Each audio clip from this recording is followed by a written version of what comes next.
I'm Tim, this is Heather, and this is Jonathan Mears.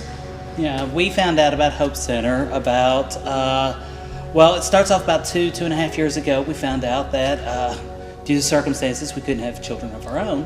And a friend of ours says, hey, I've heard about this place. It's over in Cookeville. I don't know much about them, but it's the Hope Center, and might want to look into them. So we started looking into them, and the Hope Center was just getting started. Didn't even have a license yet. And we're like, hey, we're on board. So that's how we heard. After we filled out everything for the Hope Center and did all of our home studies and everything, we waited patiently by the phone. And finally, of course, we kept praying through and everything. But finally, one day, we get a phone call from Hope Center saying, hey, we have something. And that was in March. And this little guy here was actually over in St. Louis, Missouri. And we got word that he needed a home. So he was hanging out in the NICU there in St. Louis, Missouri at the hospital. And well, we went to him. We got there in April. It was the soonest we could get to him. But I hung out with him for a month there, helping him, nursing him back to health with the help of the staff there, of course. You okay? And it was a month later, on her birthday, we got to bring him home to Tennessee. So, and we haven't let go of him since. Adoption has brought joy into our lives because Jonathan, his smile is bigger than anything you'd ever imagine, and he just so loving, and we're complete family now. Couldn't picture life without him now. So just his smile, his laugh when you get him going, just everything about him. So even the 2:30 a.m. feedings aren't that bad. So because I wake up getting to see him and just working with him and everything, and all of his rehabilitation and everything from a rough start in life, but that's okay because the rough start in life is all part of his story, and his story is going to be awesome. It really is.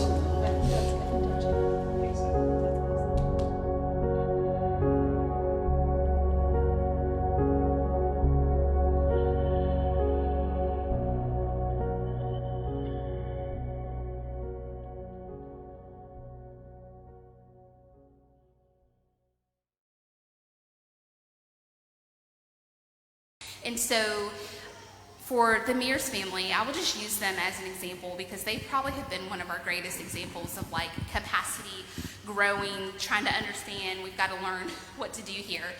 We received a phone call from Jonathan's paternal grandmother, and this was like right when all of the COVID started. And so this grandmother reaches out and she's like, hey, I have a grandson who was born early. He was born at 24 weeks gestation, and they're in Missouri. Is this something you guys can help us with? And I'm like, yeah, we'll help you, sure. We can do it. Not really knowing if we could, but I just had a sense of like, yes, I don't hear anything that's saying that we cannot do this. And so as we came to talk to that grandmother, her love for him was just so evident. She was going to Missouri herself. He was in the NICU, as Tim said on the video. He was in the NICU for 6 weeks where he was originally born, and then he developed an infection and had to be transferred over to St. Louis. And so he spent a lot of time in the NICU. November, he was born. He came home in May. We went to St. Louis in April. So in all of that time, when we got that phone call, it was just this sense of like, we have just got to make this happen. Like, I cannot stand the thought of a child having to go into foster care because there's no one that can step in and care for this child. The birth parents are very, very young.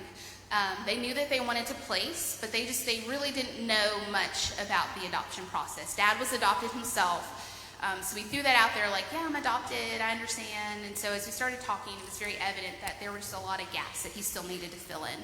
And so we were able just to minister to that family, all the while contacting Tim and Heather to see if they were willing to take this on.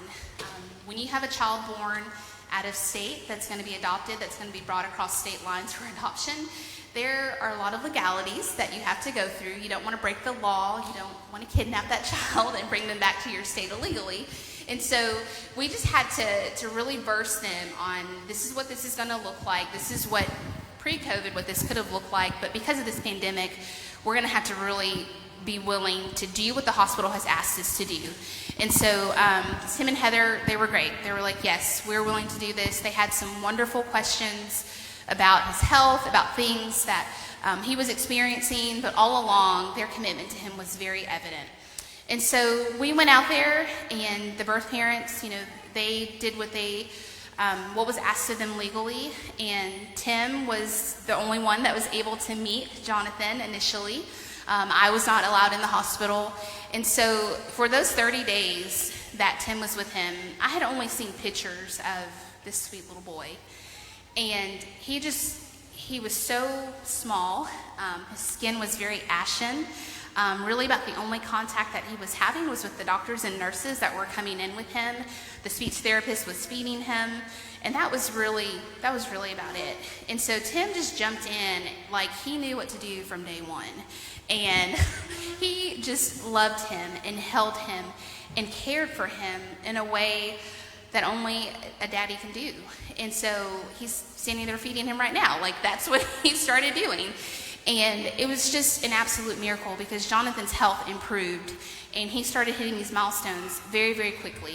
And things that they said were going to have to happen very, very quickly.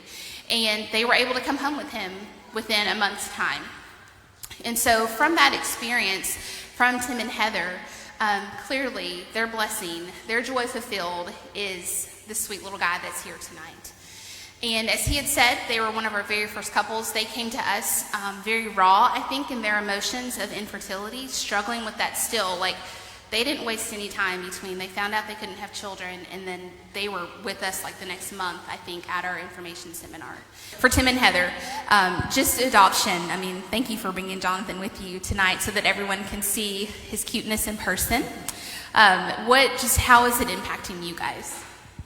Well, for one thing, you're washing out a bottle whenever you get called up on the stage, and I can tell you that happens.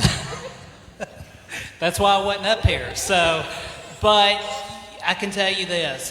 Every moment I have enjoyed it, including 2:30 a.m. feedings, including when we were still in St. Louis and getting a phone call from the hospital saying, hey, we have a problem. Every bit of it, I've enjoyed it.